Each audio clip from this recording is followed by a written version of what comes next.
तर रामकृष्ण हरी पब्लिक, मी तुमचा अनिकेत. आज आपलं दिवसभराची कामं बघू. चला, आज आपण सकाळी सकाळी आलो बघा. मग बालनगरला आलो भरत भाऊ दुकानात, कारण की आपल्याला तिथून ते आळिंबाला पाईपलाईन करायची आहे. तर त्याच्यासाठी आपल्याला कांड्या घ्यायच्या होत्या, काही ठिबक घ्यायचं होतं. तर मग भरत भाऊकून बिल वगैरे बनवलं. मग लागलो गाडी लोड करायला. ह्याच्यात आपले सलीम मामा गाडी लोड करीत होते बघा. मग त्याच्यानंतर गाडी बिडी लोड झाली. मग आले ते घरी आलो. मग शेतात गेलो आपण, शेतात खाली वगैरे केलं कांड्या. मग त्याच्यानंतर आपण आलो घरी. मग आपली आज दत्त जयंती होती, तर त्याच्या निमित्त इथं भंडारा होता. तर मग चला भंडाऱ्यातला महाप्रसाद घेतला. मग त्याच्यानंतर आपल्याला जायचं होतं दरेगावला, कारण की तिथं दत्तदेवाचं नाही. मग तिथं आलो दरेगाव मध्ये. मग जत्रात फिरलो. त्यात आपले मित्र भेटले काही. पहिलं दर्शन घेतलं आपण, दर्शन वगैरे घेतलं. मग दर्शन जाताना बघा एकदा असं मानलं जातं इथं का आपलं जे काही मनातलं असेल तर ते कधी आपण इच्छा इथं व्यक्त केल्या आणि तो दगड कधी फिरला तर त्या गोष्टी खरं होत्यात म्हणून ते झालं. मग दर्शन वगैरे घेतलं. त्यातलं का आपल्या गावातली पलटण भेटली.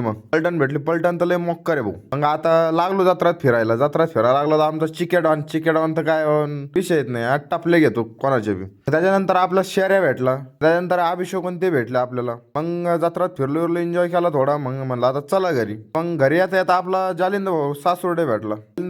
मग त्याला भेटलो, थोडं गप्पा मारल्या. मग त्याच्यानंतर आलो आम्ही पुढं. आलो घरी मी. त्याच्यानंतर आपल्याला डबल जायचं होतं शेतात, कारण की आपल्याकडे येणार होतं गहू पेरायला ट्रॅक्टर. मग ट्रॅक्टर वगैरे आलंय. मग त्यात आपण केला गहू वगैरे लोड केला. त्याच्यानंतर त्यांनी केलं पेरायला सुरुवात. मग आपण करू आपले काम वगैरे झाले आपले, पेरायचं झालं. आजच्यासाठी एवढंच. पुढच्या ब्लॉग मध्ये रामकृष्ण हरी.